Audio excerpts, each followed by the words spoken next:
Age of Fission radio show with your host, Lonnie Clark, where we learn to accept living in a world transformed by Fukushima. Monday, Wednesday, and Friday from 8 a.m. to 9 a.m. Pacific Standard Time here on UCY.TV. We relentlessly engage every ear that listens. We share information about the facts of radiation and the nuclear industry. We discuss vital current events and explore the roots of social engineering that has caused so many of our beloved friends and family to intentionally ignore the most critical, catastrophic event in human history. We interview activists who do the hard work to discover the truth and get the word out. We dispose the NRC's daily nuclear alerts and take phone calls from our listeners in an effort to fully engage on all topics that are changing our world. We explore exactly how radiation affects our bodies and minds to dissipate your fears and face the truth. We remind our listeners that happiness is resistance. Love is greater than fear. We share information on how to take your life back from the systems intent on enslaving our bodies, minds, and souls.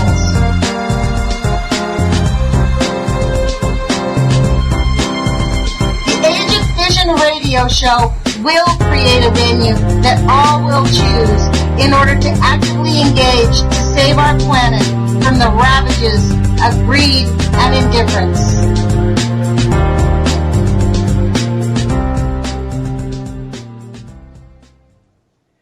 Good morning, UCY.TV radio listeners. This is Lonnie Clark with the Age of Fission radio show. I'm really excited about this morning's radio show. We're going to have Sean from the SGT Report on very quickly. And I want to make a quick announcement. There was an article. I was going to make this announcement anyways because it's something happening in Portland that I forgot. I couldn't get to it on Monday. The nuclear alerts kept me too busy. Yesterday in the Oregonian, there was a report that there are 104 rape kits. That's right, rape kits, sitting in the downtown police department with unprocessed, completely ignored, sitting there for months. And that brings me to this issue, and I'm just going to jump in because in Portland on this Sunday, at the corner of Southwest Park and Salmon Street will begin, and I'll just read their press release. It's the Slut Walk Portland. Slut Walk has become a worldwide movement working to challenge mindsets and stereotypes of victim blaming and slut shaming around sexual violence. The Portland chapter of Slut Walk has organized a demonstration rally followed by a community march through downtown. Since 2011, when Toronto Constable Michael Sanguetti stated that women could avoid being raped if only they would stop dressing like sluts. People of all genders and backgrounds have attempted to reclaim the word and dismiss myths around victimization. We hope you join us for our peaceful demonstration September 20th at the PSU Park Blocks and Salmon at 1 p.m. And there are slut walks around the world. Many of them happen in September and August. So next year, you guys can start paying attention and participating because women, anybody listening to this radio show has a mother, a daughter, a sister. And women live in a world where we are victimized, and it goes unreported and often disregarded. So for me, this is a very big, important issue. So I wanted to read that because it's coming up in Portland. I'm bringing a car full of people, and I hope anybody in the Portland area or near Portland can join us. So look, let me dispel with that and immediately get right to our guest. I'm super excited to talk to him, especially after reading his website. Again, the last couple of days, my eyes have been bugging out. Sean, are you with us? Yeah, I'm here, Lonnie. Can you hear me okay? I can. You sound a little low. I will tell you that. If you could turn your volume up, that might help you. All right, let me try this. Okay. You hear me now? Yeah, I think that's better. Okay. Except there's a little bit of feedback. It's probably better for you to put it in. Oh, really? Okay. Yeah. Let me try one other thing here. Okay. This. Anyway, we could talk while I'm replugging this in. I've got another solution here, but Okay. how have you been? By the way, I think your announcement's very important, Lonnie, and there's a worldwide pedophile scandal that's being covered up, so Right. it doesn't surprise me a bit that these poor kids who've been already sexually abused are sitting in the Right. sitting in the pipeline. Hold on, I got to plug this in. I agree with you completely. And in fact, the whole thing about disregarding the violence against children and the violence against women in the area of rape is unbelievable. I do understand. I'm having a little bit of feedback on myself. Yeah, that's much better.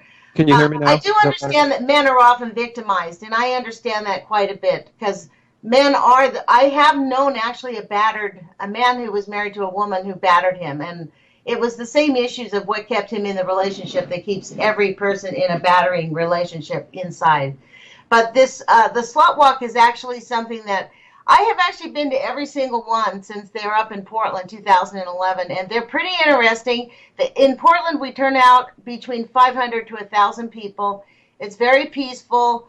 The speakers are really interesting. There's people who share their experience about having been victimized or having been disregarded by police departments. That's very touching and brings home why we need to just keep pushing back against this, what I conceive again to be social engineering. It's a manifestation of social engineering to disregard the needs of children and women. Yeah. No, you're absolutely right. Can you hear me now okay? I can. You sound great. Okay, good. Yeah. Oh, go ahead. Go ahead, please do. Well, I agree with you. I think that the least among us deserve the most defense, and in the world today, it's really the children that are getting the short end of the stick. So, this news you shared about the slut walk, that's news to me. But what's not news to me is the fact that there's pedophile scandals all over the planet, leading back to the highest levels of those in power, and it's being covered up. It's being covered up time and time and time again. And, one case in point here in our country would be this scandal with Jared from Subway. Right? Exactly. A pedophile, which according to a whistleblower at Subway was known about at the highest levels of executive management at Subway going back at least 6 years. Now, I would have to ask the question, if your corporation, if your marketing face was a pedophile, but the world didn't know it yet, but you knew it, would you not get rid of that person immediately? So my question is, Lonnie, again, as we see pedophile scandals all over the world being covered up, what was going on at Subway? Was Jared part of a much larger pedophile ring? Because to me, without having any of the evidence to suggest that what I'm saying is 100% true, I'm speculating, to me the evidence would be yes, he was part of a bigger ring, including more powerful people. Because why in the world would you risk the reputation of your company once you find out that the person who's your marketing figurehead, the face of your company, is a pedophile? Look, my opinion about the Jared thing is it really goes back to the misogyny issue of the slut walk. Those girls were between the ages of 13 years old and 17. So people consider teenage girls sexual objects. They consider them to be, not that it might not be legal, but they're not children. They justify themselves. And so this is kind of, and it is across the board. This is why it's really kind of a bigger issue. We can have another conversation about it, but I really honestly feel like the reason that this was allowed and sort of ignored was because of the age. If it had been 7, 8-year-old children, he'd have been gone in a day once they found out. But it wasn't. It was teenage girls. And it is very common how many men, you're a man and you talk to men, how many men do you know that privately will sexualize to you about younger women under the age of 17 and just salivate and act like that's the golden prize? No, I couldn't disagree more, and I'll tell you why. As a father of a 12-year-old daughter, men who are wired correctly do not fantasize about minors. Okay, Thank you. That needs to be said. So, being wired correctly, I could not be more in opposition to what you're saying because I don't believe it to be true, and I have many, many normal men friends. The problem, Lonnie. Well, me too, actually. Honestly, me too. Thank God. I understand and I agree with what you're saying, but I think inside the corporate world, there is that kind of, especially at these higher levels where people have so much money, they think they can buy anything or anybody. Well, I think there's a victimization and a sexualization of children that's been playing out in our sick culture for a very long time. And you need look no further than the 2015 MTV Video Music Awards Right. to understand that this is part of an Illuminati New World Order agenda to sexualize demonically children who otherwise should be out playing and having a great time and not trying to pretend that they're 30-year-old prostitutes. Look at Miley Cyrus, right? Her show that was on Disney for years was on in my home as my children watched her as a little girl. And as soon as the system could turn her into a sexualized, over-sexualized slut, it did. And you see this happen with a lot of these Disney actresses and actors. Yeah, that just tells you how evil Disney is. Well, and I'll tell you what, go to Vigilant Citizen, which is vigilanttcitizen.com is a website whose material we post at SGT Report frequently because he does a great job going deep into and dissecting really satanic and deplorable music videos and all sorts of things, including the VMAs, the 2015 MTV Video Music Awards. Who do you think watches the MTV Music Awards? It's not me. It's probably not you, Lonnie. It's kids. And they are absolutely being targeted by really this demonic system, this demonic portrayal of over-sexualization. And it's coming from the highest level. So I do agree with you. I think corporate America in the global corporate system is completely corrupt and is victimizing children, which again is why the UK pedophile scandals, the Vatican pedophile scandals, the US pedophile scandals are all being covered up. Because it's all part of a much bigger agenda, and it's really, really, really sick. Because when you get down the rabbit hole to the nth degree, you find out that a lot of these people are just avowed Satanists. So it's okay for them. Really. They love to victimize kids, right? That's what makes them tick. Now, being wired correctly like you and I are, we don't understand that, right? It's anathema to everything we are and everything we stand for. But that's who these people are, and a lot of them are in the highest levels of power on planet Earth. I mean, it's stunning. I can go deeper into this if you'd like, but I mean... Yeah, well, interestingly enough, I was going to talk to you about how these people at the top are sort of beginning to stab each other in the back as the whole thing starts to collapse. But I don't. It's kind of a little bit of a serendipity because I think that this conversation that we're having about the Satanists and about this core of really destroying our culture at the core level, targeting our children and disregarding people's suffering is at the core of the same thing of these people stabbing each other in the back as the system falls apart. You know, I was really fascinated on your website. Yeah, I about fell off my chair when I read the headlines. It said J.P. Morgan loses 45% of registered gold stock in one day. I went, what? Yeah. That I can't help but honestly think that perhaps this is all about the social engineering. This is why I want to thank you for coming here and allowing us to open up this conversation about social engineering, because honestly, we have been pushed off the cliff in a wheelbarrow over Niagara Falls, and we have not hit the bottom yet. Well, that's true, and it is all being done by design. They're actively destroying the dollar. You have to remember that when Obama became president, when he came into power, really a puppet controlled by the bankers above him. I think his single largest donation source was Goldman Sachs. Right. When Obama came into power, the national debt was around $9 trillion. It's now over $18 trillion. So this one puppet has more than doubled the national debt, right? And it took all of the previous presidents going back to George Washington to get us to $9 trillion in debt. This man has doubled it in his time in office. This is being done by design, because if you look around the world, Lonnie, if you look at Russia, if you look at other creditor nations who did hold our debt and are now actively selling it, like China, they truly wanted this system to stay stitched together, but it's our really out of control evil government at this point that is abusing the dollar, the petrodollar, right? This privileged status we have of having the world's reserve currency is being abused to the point where now these other nations are saying, we've had enough. You're going to bring Agreed. down the whole global economy because of your behavior, but we can't hold your dollars anymore. We're not going to participate in this because all you people want to do is march around the world and start war after war after war. Turn Libya into a hellhole, turn Iraq into a hellhole, turn Afghanistan into a hellhole, right? And we've been doing it on borrowed money. So now the system is coming to an end, and you mentioned what's going on with J.P. Morgan. Well, let me tell you what's going on at the COMEX, right? Known as the CRIMEX, really. Yes, I was about to talk to you about that. Go ahead. What's going on at the COMEX is entirely stunning, right? The physical gold available for delivery, registered actual physical gold at the COMEX, has fallen to an all-time low of, get this, 202,000 ounces. Now, just to put that in perspective, right? A guy worth $10 million could write a check for $1.1 million and get 1,000 ounces of gold, right? Happens frequently in this world, probably happens every day. You only need 202 well-heeled multimillionaires to clear out the COMEX.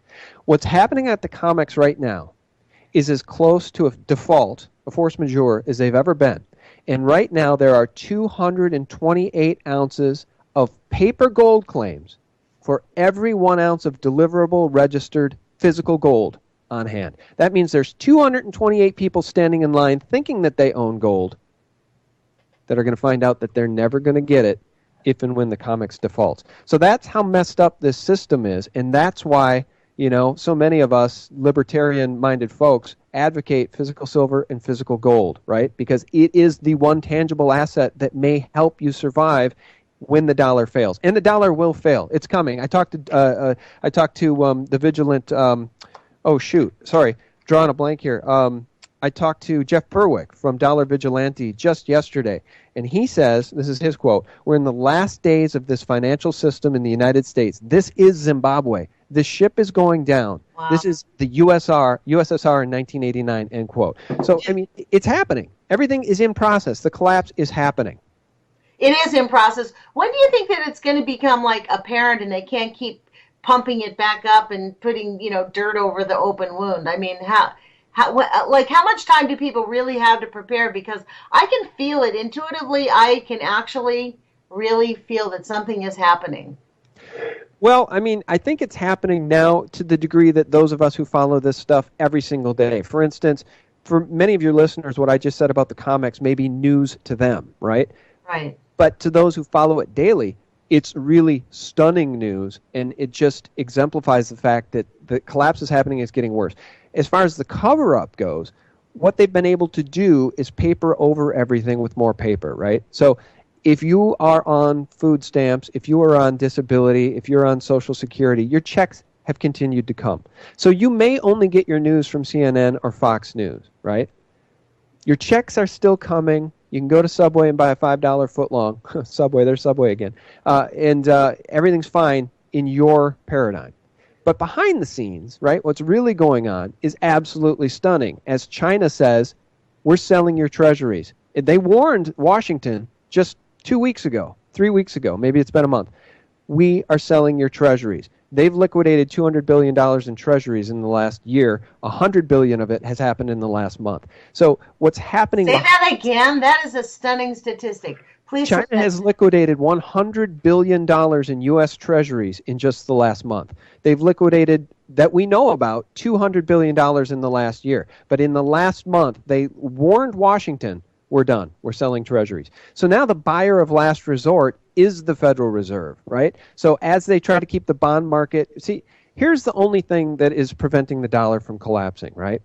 It's the best of the worst currencies. But it's only the best of the worst currencies, right? Because all currencies on the planet are Ponzi fiat currencies, meaning really none of them are backed by gold anymore. So the only thing propping up the dollar is the fact that so many other currencies are even in worse shape because they aren't the world's reserve currency. But the problem for us now, Lonnie, is that we are losing our world's reserve currency status. And what that means is that after Nixon took us off the gold standard in 1971, he and Kissinger and his banker buddies got together and they invented the petrodollar. They went to Saudi Arabia and said, look, we're going to make you very, very wealthy, but you need to trade and make sure that other nations that want to buy your oil only can use dollars. And I recall that they actually kind of bullied them into that position. It wasn't like they went willing into it. Yeah, well, and that may be the case, but now they've become very, very wealthy, but that may well be the case because all this government knows how to do is bully other nations. So the point is that the petrodollar standard is now crumbling as well because if you look at what happened in Iraq, if you look at what happened in Libya, if you look at what's going on in Iran, these are all nations that wanted to start getting away from buying oil in dollars. So we went in and we attacked them, right? So that system of propping up the dollar is now collapsing because the two biggest nations, Russia and China, really the two biggest nations in terms of holding dollars and trading in dollars, with the exception of Japan and Saudi Arabia, they're getting out of the dollar. So the point is that this paradigm is now actively collapsing. And even though those who are on food stamps and and even those who just go about their daily life, the people we call sheeple people, a lot of my friends, neighbors, and colleagues, they go about their daily life and they get their news from Fox News or CNN, depending on their political bent, and they're not getting this information, right? They don't know what's going on at the commons. Right. They will be sorely shocked. They think, in fact, when I talk about this, that I'm completely extreme and a total radical. They're like, well, where are you getting your information? I'm like, it's actually real. If you looked into it, like it's not. None of this is hidden information. That's the really mind-bending thing about social engineering is that actually people don't want to hear the real reality. They want to pretend that what they're being told is the truth. It is a stunning state of affairs that we find ourselves in. How is it that J.P. Morgan could lose 45? What happens when that happens? How did that come to pass? Because that headline stunned me. 45% of registered gold stock lost in one day. How did that happen? What is the mechanics of that happening? Well, that's a mystery, and the person who's covering that is, well, if not better than anybody else right now, is my friend Steve St. Angelo over at SRS Rocco Report, srsroccoreport.com, okay? And what's going on with J.P. Morgan, here's what you have to understand about J.P. Morgan. J.P. Morgan is a criminal international bank, right? As is Goldman Sachs, as is HSBC, as is so many of these too-big-to-fail banks. J.P. Morgan is really an agent of the Fed because J.P. Morgan, Jamie Dimon and his team over there at that criminal bank are the agents of the Fed in terms of the bond market, right? They handle the bond market on behalf of the Fed. So they're really partners with the Fed. Now, the Fed is in a lot of trouble because they can't raise interest rates. The dollar is, on its last legs. As I've mentioned, the Fed's the buyer of last resort. So the point I'm trying to make is that J.P. Morgan operates in the shadows. And what's truly going on at J.P. Morgan is really hard to know. But as SRS Rocco writes, with the drain of COMEX gold and silver registered inventories continues, the drain continues as demand for physical precious metals increases. J.P. Morgan experienced a 45% decline of its registered gold inventories in one day. Now note that this sort of is commensurate with what I was telling you about the COMEX. What's happening with the COMEX is very, very unusual, and it's a red flag. And what's happening with J.P. Morgan's own gold stocks is also unusual, and it's a red flag. And either one of two things is either happening. Either J.P. Morgan and the powers that be that control it and have access to that gold are taking delivery and taking what's left, or J.P. Morgan is trying very hard to stem the tide at the COMEX because the COMEX is on the verge of default. My point is that we don't really know what's going on at J.P. Morgan or why this is happening, but I think that it is the canary in the coal mine. When I tell everybody who's listening that the dollar is really in the stages of dying, right? This world reserve currency status is dying. We've enjoyed this status for 45 years. China and Russia and the other nation states are saying, we're done. You're done. Your nation's criminal. All the Pentagon wants to do is wage war. We're done. We're not going to buy your bonds anymore.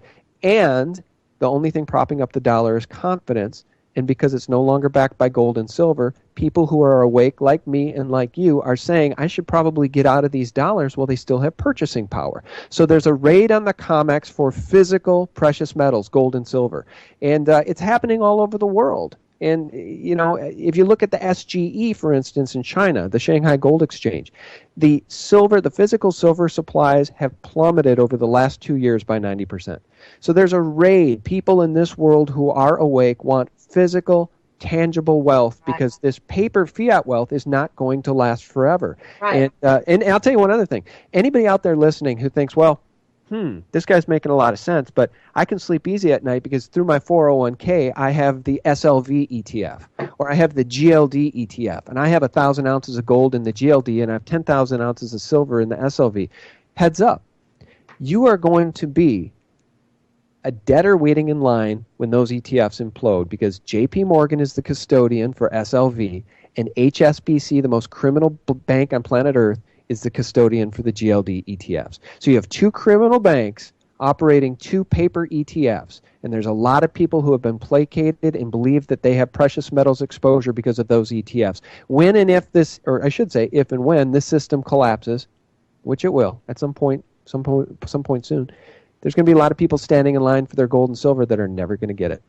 That's true. I actually was talking to a friend of mine who has a pretty decent reserve for her business, and I said, seriously, you need to get some of that in hard gold, silver, or something. And she said, it's not that easy. We live in Eugene. She goes, where do you get? And I said, look, there's places to go. People don't believe that I said, look, there's going to be a day, and probably not in not too far of the future, you're going to go to the bank and they're going to tell you, you're behind all of the bankers. We get to supply them all of your money, just like they did in Greece, and you get to stand in line and wait and beg for whatever money we decide to give you. It's kind of stunning. People don't believe that. But as you were talking, I had this idea, because it sort of relates to the other story that I wanted to talk to you about, the exposure of the Mossad being actively engaged in the 9/11 report, which you and I both know that 9/11 came out the day after trillions and trillions of dollars had been, disclosed as, quote, missing. Ironically, I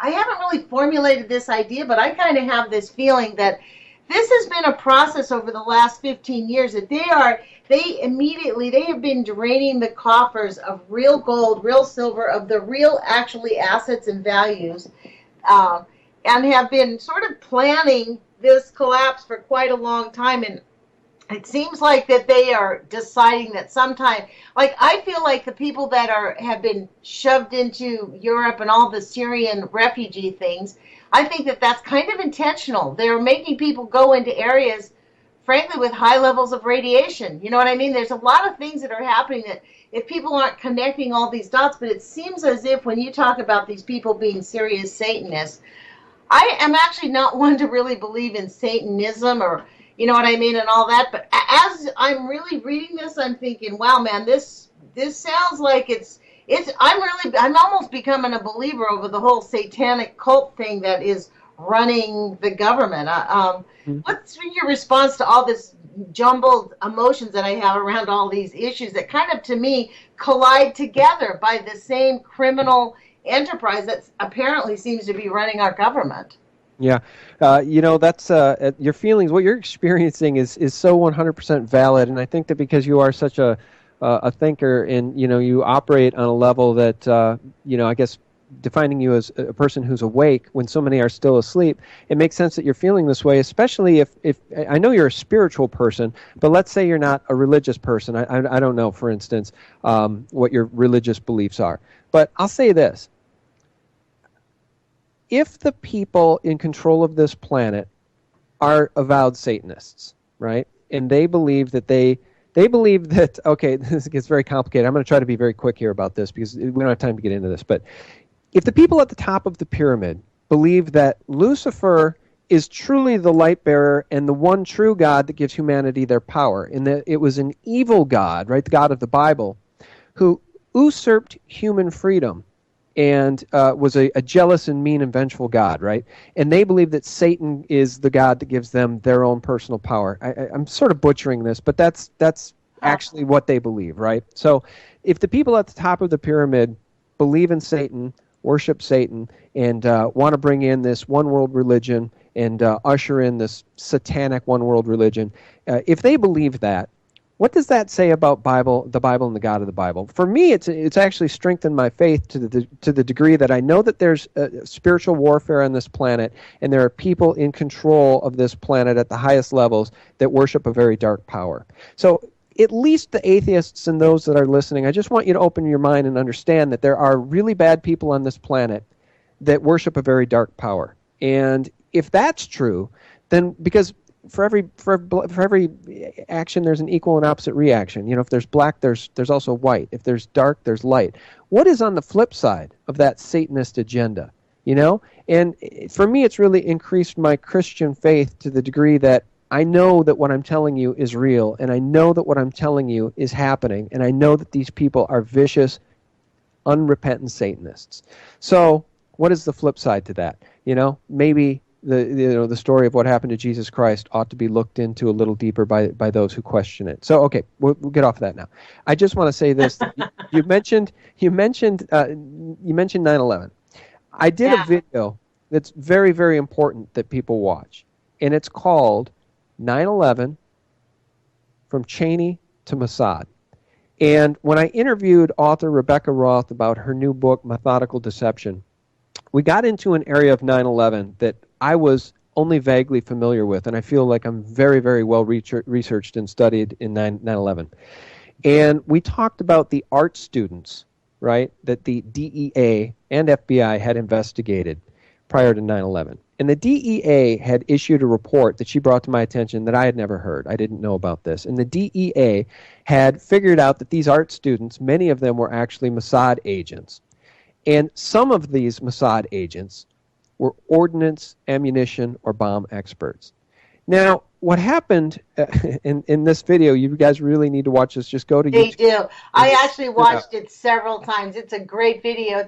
It's not very long either. It's 8 minutes. And of course, the interview with Rebecca was 75 minutes. You could watch that too. But the point is that on the 91st floor of the North Tower, Larry Silverstein and his buddies had given carte blanche to these quote-unquote art students, some of whom were from Israel and some of whom were from Austria, to do their art project on the 91st floor of the World Trade Center. And when you watch this video, you're going to see some really mysterious stuff on the 91st floor, including the fact that they were wearing rappelling gear and that they were bomb experts. And people will often say, if the towers were brought down by controlled demolition, like you people say, like World Trade Center 7, how in the heck did it happen? Who had access? Well, I'll tell you who had access. These Israeli bomb experts had access to the 91st floor and really full run of the towers, including the roof, for 4 years prior to 9/11. So when architects and engineers for 9/11 Truth tell you that scientists have found nanothermate in the dust at 9/11, which can only come from explosive reactions that occur when thermate, or nanothermate is used, which helps melt steel, so that it falls apart like a knife through butter. It's stunning information. So now we know, well, who had access to the towers? How did this happen? Who played a role? The Israeli Mossad. But you won't hear that in the Mockingbird mainstream media. The other part about that is, think about it. It happened in 2001, which means that the planning started to get implemented in 1997. But that's the implementing of a plan, which means that they were cooking this up before 1997. This is one of the things that if I didn't have to support myself, like if I hit the lottery, there's so many things I could do a research on, because I would really love to investigate what was going on around 96, 97, 98. Where were all these players in the government? Where had they positioned themselves? And what was the motivation? Like, they had to have planned this out. This is not a quick plan. Like you said, this is what really stunned me for 4 years. I knew that those students were there. I had heard about this, but there was many details in this little report that I had not heard of. Like, just even the repelling gear, I didn't hear about that either. You know what I mean? But is there any information about who at the very core of this plan, the prior to, who was engaged? Who hired these students? Like you say, Larry Silverstein gave them the carte blanche. Well, who arranged that deal? How did that happen? Well, let me tell you, I just want to say a couple things here. As far as the planning and implementation at 11 goes, what you're bringing up is really important, and we do need to go back and figure out the history of how those students, who gave them access to the towers specifically. I mentioned Larry Silverstein because, of course, Larry Silverstein signed a purchase agreement. He bought the towers, or leased them, I guess I should say, for 100 years with only $14 million of his own money. Right. I think in the year before 9/11, maybe it was 3 months before 9/11. I know that 3 months before 9/11, Larry Silverstein had the towers insured for $3.5 billion, I believe it was. And, of course, his out-of-pocket investment was $14 million. Anyway, 3 months later, the towers collapsed. And, of course, he did have the towers insured against acts of terrorism. Right. So, anyway, I want to say one thing as it pertains to these Mossad art students. Everyone needs to understand now that when you criticize Israel or point these things out, you're not being anti-Semitic any more than you're being anti-American to criticize the Pentagon for endless unconstitutional wars of aggression, right? Gotcha. So that label no longer works. But having said that, I do want to point out the fact that, the day before 9/11, as you know, Lonnie, Rumsfeld said that the Pentagon can't account for $2.3 trillion. That number today has been revised to $8.5 trillion, missing out the back door. They're looting the nation, right? Well, who was the comptroller at the Pentagon on Rumsfeld's watch when he said that? It was Dov Zakheim. And Dov Zakheim is a dual citizen of Israel. And, after 9/11, Dov left and went back to Israel. So I think that there's a very tangible tie of Israel and the Mossad to what happened on 9/11. And certainly there were assets and probably agencies within our own, deep state involved here. But you've got to look at Israel. And how far back it goes before 1997 is anyone's guess. But there's been a lot of research from people who say that it's been predicted in TV shows like The Simpsons and all sorts of different things over the years, way predating 2001. But I'll tell you one thing. One thing's for sure. As it pertains to those art students on the 91st floor, some of whom were Israeli Mossad bomb experts, I know that none of them were Muslims, and none of them were part of Osama bin Laden's crew. So when people say the official story can only be true and you people are nuts, just imagine who had access to those buildings. It was Israelis. It was not Muslims. Well, look, that whole 9/11 thing is really interesting. I don't know how people can ignore the fact that there was a building that was not hit by an airplane that fully collapsed. And it was a very important building. It wasn't just like a pizza joint. Do you know what I mean? That to me was like actually, that was the biggest, most daring act of social engineering I have ever actually seen, because people have chosen to just ignore the facts. So let me ask you this. The time is running short. Wow, this is thank you so much for this interview. It is really always awesome to chat with you and interview you here, because you are just chock full of information that helps us learn how to live in this, I don't know, I consider it an onslaught right now. But I wanted to talk to you a little bit about, oh my gosh, I'm sitting here looking at the 45% gold stock lost in one day. About the Mossad attack, a little bit more about that and how it relates. Like, when people have this information about the 9/11, the facts of 9/11, what can we do? What is your suggestion on what we can do with that information? I mean, it's all well and good for us to expose all this stuff, but if nothing's going to happen, there's not going to be any criminal indictments. Apparently, we have a government who pretty much decided that, in my view, I actually think that the whole Israeli involvement, not to offend anybody who's a supporter of Israel, but I actually really believe that Israel was created by the industrial military complex to be the long arm, the stretched arm of the United States in many ways, which is why we have lots of dual citizens inside of our government, because they want to make sure Israel's always supported. Well, something very important that you hit on there is you're on the right track. I mean, Israel, it goes a little deeper, though, than the military-industrial complex. If you guys just research and look up the Balfour Declaration, take a look at the Balfour Declaration, take a look who it was written by, and take a look at who it was addressed to.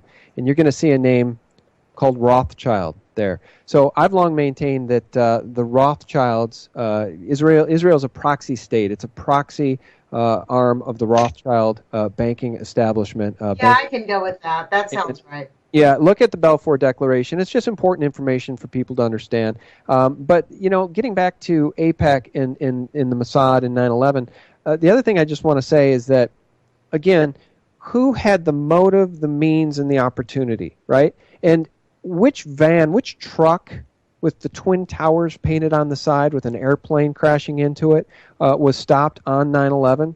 Well, it was a truck with Israelis in it, and they were detained. And 72 days later, 71 days later, their buddy Michael Chertoff, also a dual citizen of Israel, sent them back to Israel, where they appeared on a show saying that, right, this is on a talk show. You can watch this on YouTube. Just Google it.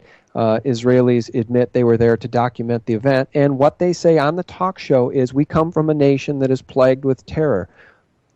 Our mission, our goal was to document the event. Well, who on earth could have had the pre-knowledge to document 9/11 unless they were informed and told to go do it? So I'll tell you what, this rabbit hole runs deep, but I'm getting pretty sick and tired of hearing, that it was Al-Qaeda, which has now been rebranded ISIS. It's time for the American people to wake up. And I'm actually at work on a new micro-documentary that I want to share, hopefully within the next week, that I think will really blow people's socks off, and it's related to these art students, and it shows that their crime was premeditated, and it shows the psychopathy and evil of which they were not only capable but were operating under. And I'm going to show some images. I'm going to show some things I've discovered in that video that I think will really, really make people angry, because this official story hijacked our anger, Lonnie, and it directed the anger of the American people at Iraq, which had nothing to do with 9/11, at Afghanistan, at all of these different Middle Eastern countries, right? And Muslims Muslims are being viciously attacked in our country. And I want people to when I share this video, my hope is, and that's why I'm taking so much time trying to get it done, I want people to remember their anger, learn that it was displaced, and reapply their anger in the correct direction. Because what I'm going to show people in that video is really horrific and stunning. Well, then what is that? Well, this is my point about the whole going backwards to the 9/11 thing. And actually, I feel this way, frankly. Thomas Ackerman and I have been having this conversation because I'm very frustrated. A lot of people don't like Kevin Blanchard's style because he goes out there and rants and raves, and they just can't handle it because he just calls everybody a shill for the nuclear industry. But the bottom line is really, I have this frustration that none of the nuclear groups, none of them have been effective. No matter 9 million people in the heart of our country are now having tainted water that's 89 times the EPA living standard, over 100 times the nitrates.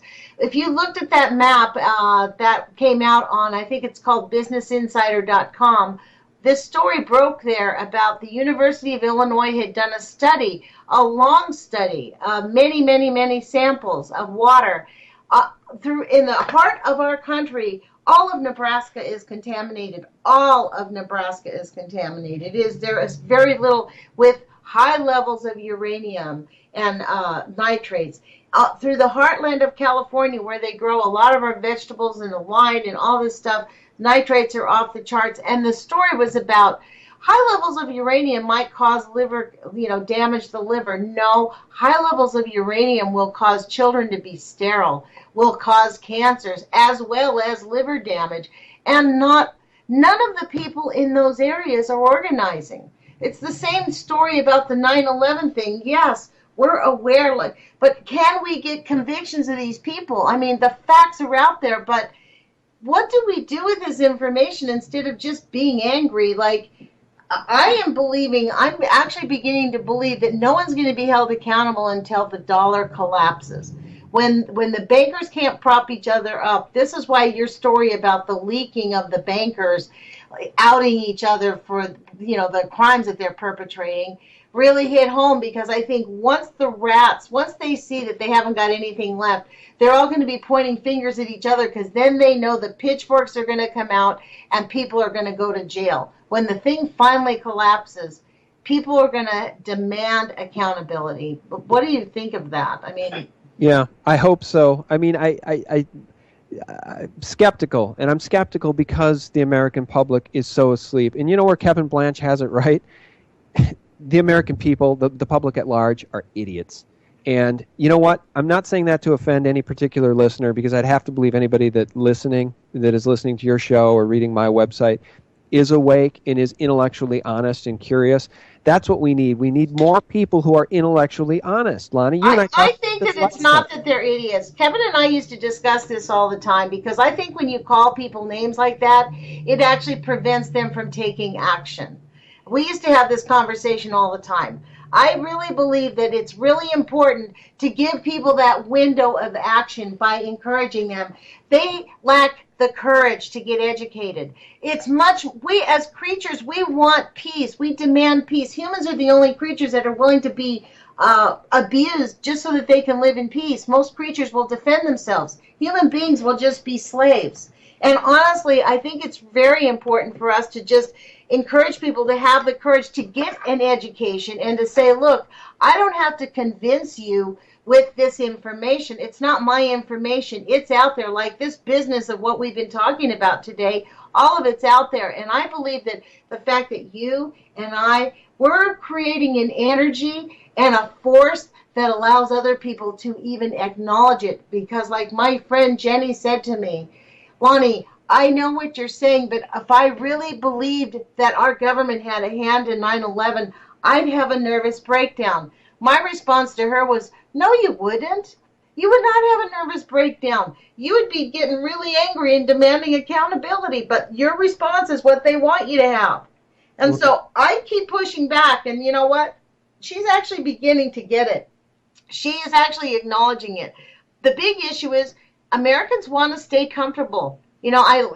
Fat, happy, and lazy. You know what I mean? They want to pretend like going to Subway is going to make you happy, and yet you can disconnect from the corporate crimes of that. Yeah, okay, well then let me say this. You're right about the label idiots, and maybe what I should have said instead is cowards, okay? Because here's the bottom line. How much evidence do you need that our government has been hijacked before you wake up and get angry, Lonnie? The debt has doubled under Obama. So say you're a Democrat, but you're still going to be a fan of Obama, despite the fact that he's for torture, despite the fact that he's for illegal eavesdropping in the NSA, despite the fact... I mean, actually, Obama is Bush on Balco. He's smarter than Bush, so he implemented it better. That's all. Maybe he's a better puppet, but he's still a puppet. And my point is that what is it going to take for the American people to stand up? Okay, because maybe they're not idiots, but they're definitely cowards at large. And I'll tell you why. This government is responsible for the deaths of millions of people in the name of the 9/11 false flag lie, right?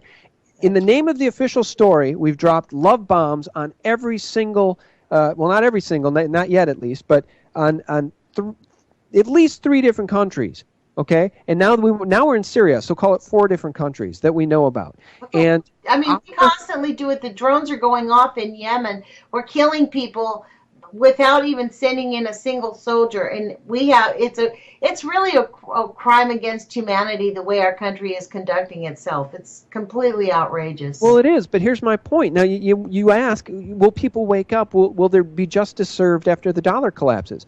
Well, probably not, Lonnie, because the people are not serving justice against these criminals now. We know Hillary Clinton is a lying criminal. We know Lindsey Graham and John McCain are lying criminals. What's being done about it, Lonnie? Nothing. Dick Cheney is actually considered a respected Republican. That just blows me away. No, but that's my whole point. And now the NFL football season just started, and what are the top 6 shows this week? The top-rated shows are college football and NFL football. Great. Watching football is a lot of fun, but people just want to stay asleep, and they don't care. You say you're fat and happy. They want to stay comfortable. They don't care that the Treasury has been looted. They don't care that $8.5 trillion is missing from the Pentagon. They don't care that we're $18 trillion back. They don't care that we're in these endless, unjustified wars of terror, because they believe in the bullshit 9/11 story. So when are they going to wake up? It's their responsibility to wake up, and if they don't, then they're complicit in these crimes against humanity. And that's why at the end of the day, when this dollar collapses, a lot of Americans are going to get crushed. True. Well, you know what, Sean? I will tell you what, your words are very clear. This is one of the things that we were talking, Agram and I were talking about this when we were talking about this whole sense of ennui and like just can't, there's nothing to help. It really gets down to the caring. It gets down to having a conscience, getting up every day and doing the right thing even though it's difficult. And actually waking up, opening your heart and not just feeling love for your family and love for the country, but caring to do the right thing, having an ethical standard, raise your levels of expectations, of self-expectations. That's one of the things that in our country we have really, especially among the millennials, like they do the minimal amount possible because they don't have a sense of the future is going to be really great. They have this sense of, oh my God, we're going to have to trudge through this horrible world. Look what these people have. My niece and I have gotten into huge arguments over this one because I just feel like they're really smart young people. They have lots of education in their brains. They really comprehend it, but the level of just caring about their own lives even. This all fundamentally goes back to the social engineering issue that this is why I bring this up, because I don't think that we can separate the crimes against humanity that are being perpetrated by the technologists and the nuclear industry from the lack of caring in our culture that allows it to go on. Yeah. Well, I'll tell you this, in defense of the people who are asleep and are going to stay asleep and can't follow this stuff and don't want to follow it or don't know about it, even for somebody who's in it 24 hours a day like me, maintaining 3 websites, SGT Report, thelibertymill.com, and thephaser.com, it's tough to keep up because there's so much going on. You mentioned the nuclear radiation problem. That's a whole nother facet that I touch on, I follow it, I report on it, but you're in that arena full time. Yeah. I'm in really the economic precious metal banker fraud arena almost full time. Those are 2 enormous arenas. So yeah. How in the world are people supposed to, when they work a 9-to-5 job and are trying to raise a family on a shoestring budget, supposed to be engaged? I don't know what the answer is, Lonnie. I know that we need people to wake up, but I don't know what the answer is. I'm not sure how we take this country back from the banksters, the robber barons who have hijacked it. I think we really need to give people the courage.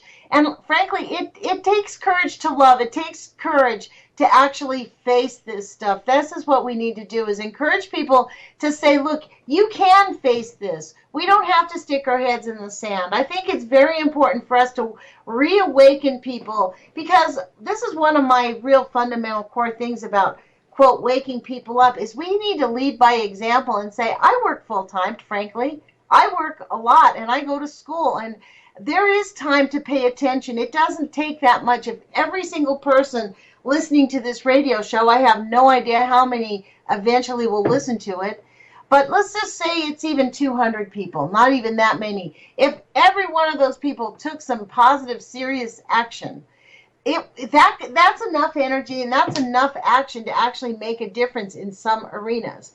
Our elected, and this is the thing, we're kind of like beating on the drum here, calling our elected officials. I get that. This is why I don't think we're going to have any real chance for change until the system finally collapses, because out of the ashes, people will have to find their courage, because they are going to be challenged in ways that they have not heretofore been challenged. Think of this. Our children have never really lived in a world without the internet. Like, they can't even comprehend what the world was like without the internet. Yeah, or war. Or war. Well, all of us, I don't think I've ever thought about our country not being in war. Let's just think about that one. Like, our country, I think, I heard a guy, he wrote a book about America's wars, and he said there's only been, like, I don't know, 2 or 3 or 5 years, a very small amount of time when we were not in a constant war. America's always been a warring nation. That's how we built the nation. We decimated the Native Americans through war, and then we just started going out like ants everywhere else. We're just sort of invading the whole world, Yeah, let me tell you this. So you mentioned, maybe freedom rising like a phoenix from the ashes after the collapse. I'm going to be a little That's rain. a poetic way to put it. A little rain on the parade, though, here. Google this. The 1988 cover of The Economist, right? Whoops. The 1988 cover of The Economist showed a phoenix rising from the ashes of burning dollars, of burning $100 bills. And around the phoenix's neck was a gold medallion in a one world currency that said the date was 2018. And I believe the headline was, here comes the one world currency, something like that. I forget, I don't have it in front of me. You can Google that. So 2018, we're only a couple years away from 2018, 2.5 years away from it now, Lonnie. So that is what they want. They want to destroy the dollar, and then out of that will come, and they want to destroy the euro. Okay, well, now that you brought that up, excuse me, we only have like 5 minutes, so I don't mean to step on your words a bit, but I really want to get to this idea. I've heard some things that September 23rd is going to be the day when something pretty serious happens to the financial market. What do you think of that idea? Well, I don't know. I mean, we've been following that and the Shemitah and the 7-year cycles, and, there does seem to be some very, very tumultuous economic stuff that happens every 7 years with the Shemitah. What I've been saying for a long time, though, Lonnie, is that there's really no sense in putting on a timeline on this stuff or a date on it, because what we know, the quantifiables that we know, is that the average lifespan of a currency, a fiat currency, is 40 years. We're in like year 45 or 46 in this dollar. So this thing is long in the tooth. I don't know when the collapse is going to happen, but we've seen a lot of tumultuous things already happening in the stock market and in global stock markets here over the past couple of months. September and October is often a terrible, terrible time for the stock market. So I don't know what will happen on September 23rd. Hopefully nothing dramatic, but I know some people have been predicting that as it relates to the Shemitah. But I would say this. It's important to prepare, and as you say in your show open, happiness is resistance. And for those that are afraid of this information and are afraid to get dialed in, if you want to continue living in the Matrix and you want to spend your whole life living in the Matrix, that's on you. That's up to you. But we're telling you, Lonnie and I are telling you that it's actually more exciting, more engaging. You'll feel alive, and you'll feel like you are contributing to the benefit of humanity if you break the chains of the Matrix and dig deeper. Look what's happening under the surface. Because there's no sense living in the Wizard of Oz. Pull the curtain back, see that the evil men behind the curtain are frail, old, satanic bastards, and feel empowered. Because the only way we're going to take our world back is to recognize the truth, talk about the truth, target the criminals, and hopefully get justice by putting them in prison. Amen to that. Hey, Sean, I think we're coming up on the time, man. Please say your websites again really quick. Sure. Thanks for inviting me on. The websites are sgtreport.com, thelibertymill.com, and thephaser.com. Real news, 24/7. The Phaser, that's Phaser. Right. Yeah, they're very valuable websites, people. If you have not been following them, I really strongly suggest that you follow them. The information there is real. He brings together a lot of very thoughtful people. It's not just him writing on a blog. He actually searches out real information and does a lot of research on all this. Very, very excellent website, Sean. I have to say, I feel very honored that you have been willing to come back on my radio show. I hope we can continue to do this at least once a month, because this is extremely important to help people get their courage. I say put your courage feet on, because it's almost like you have to decide to just have your courage. It's not something that just comes naturally in our culture. So I really appreciate your time, and I think we're just about ending. And we'll catch you guys on Friday. Call in Friday, and thank you again, Sean. Thanks, Lonnie. Anytime. Yeah, and so I still haven't gotten this ending thing down on the UCY.TV, so maybe it's at number 59. I thought the show would end at 58. So we'll just keep talking. I don't know if Jules is catching it later, but I thought that the show would end at 58, which is why I said see you guys later.